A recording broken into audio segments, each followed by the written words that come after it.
রমজান গুনাহ মাফ ও তাকওয়া অর্জনের মাস। এই মাসে বেশি বেশি আমল করে পরকালের পুঁজি সংগ্রহ করা উচিত। মুমিনদের জন্য রমজানে অফুরন্ত সওয়াব অর্জনের সুযোগ দিয়ে রেখেছেন আল্লাহ তাআলা। এই মাসে অল্প আমলেই অনেক বেশি ফজিলত। এক হাদিসে আল্লাহ তাআলার রাসূল সাল্লাল্লাহু আলাইহি ওয়াসাল্লাম বলেছেন, রমজান মাসে যে ব্যক্তি একটি নফল আদায় করল, সে যেন অন্য মাসে একটি ফরজ আদায় করল, আর যে এই মাসে একটি ফরজ আদায় করল, সে যেন অন্য মাসে 70টি ফরজ আদায় করল। এই মাসে ফরজ আমলগুলোর পাশাপাশি নফলের প্রতি গুরুত্ব দেওয়া জরুরি, কারণ কিয়ামতের দিন যখন মানুষের ফরজ ইবাদতে কোনো ঘাটতি দেখা দেবে, আল্লাহ তাআলা নফলের মাধ্যমে তা পূরণের ব্যবস্থা করে দেবেন। হযরত আবু হুরায়রা রাদিয়াল্লাহু তাআলা আনহু থেকে বর্ণিত, তিনি বলেন, রাসূল সাল্লাল্লাহু আলাইহি ওয়াসাল্লাম বলেছেন, নিশ্চয়ই কিয়ামতের দিন বান্দার যে কাজের হিসাব সর্বপ্রথম নেওয়া হবে তা হচ্ছে নামাজ। সুতরাং যদি তা সঠিক হয় তাহলে সে পরিত্রাণ পাবে, আর যদি নামাজ খারাপ হয় তাহলে সে ব্যর্থ ও ক্ষতিগ্রস্ত হবে। যদি তার ফরজ ইবাদতের মধ্যে কিছু কম পড়ে যায়, তাহলে আল্লাহ তাআলা বলবেন, দেখো তো আমার বান্দার কিছু নফল ইবাদত আছে কিনা যা দিয়ে ফরজের ঘাটতি পূরণ করে দেওয়া হবে।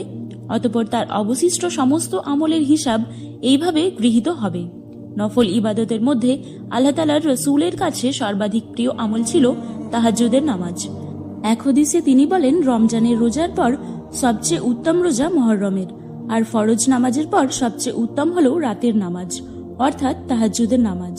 তাহাজ্জুদ নামাজের প্রতি আল্লাহ তাআলার রাসূল এতটাই গুরুত্ব দিতেন যে শেষ রাতে নামাজে দাঁড়ালে শরীরের প্রতি কোনো ধরনের খেয়াল থাকতো না। তাহাজ্জুদ নামাজের রাকাত এতটাই দীর্ঘ করতেন যে তার পা ফুলে যেত। আয়েশা রাদিয়াল্লাহু তাআলা আনহু বলেন, রাসূল সাল্লাল্লাহু আলাইহি ওয়াসাল্লাম রাতে নামাজ আদায় করতেন, এমনকি তার পা ফুলে যেত। আমি তাকে বললাম, হে আল্লাহ তাআলার রাসূল, আপনি এত কষ্ট কেন করেন, অথচ আল্লাহ তাআলা আপনার পূর্বপরের সব গুনাহ ক্ষমা করে দিয়েছেন। তিনি বলেন, আমি কি কৃতজ্ঞ বান্দা হব না? রমজানে অন্যান্য নফল ইবাদতের মতো তাহাজ্জুদের প্রতিও নবীজি রাসূল সাল্লাল্লাহু আলাইহি ওয়াসাল্লামের আকর্ষণ আরো বেড়ে যেত। তিনি রমজানে অধিক পরিমাণে তাহাজ্জুদের নামাজ আদায় করতেন। বিশেষত রমজানের শেষ দশকে তিনি ইতিকাফ করতেন এবং রাত্রি জাগরণ করতেন। এই সময় তিনি তার পরিবারের সদস্যদেরও রাতে আমলের জন্য ডেকে দিতেন। আয়েশা রাদিয়াল্লাহু তাআলা আনহু থেকে বর্ণিত, রমজানের শেষ দশকে রাসূল সাল্লাল্লাহু আলাইহি ওয়াসাল্লাম রাত জেগে ইবাদত করতেন, তার পরিবারকে ডেকে দিতেন এবং লুঙ্গি শক্ত করে বেঁধে নিতেন।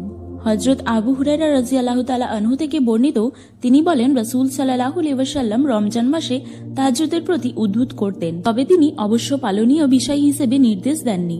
তিনি বলেন, যে ব্যক্তি ঈমান ও নিষ্ঠার সঙ্গে রমজানে তাহাজ্জুদের নামাজ আদায় করবে, আল্লাহ তাআলা তার পূর্ববর্তী পাপ মার্জনা করবেন।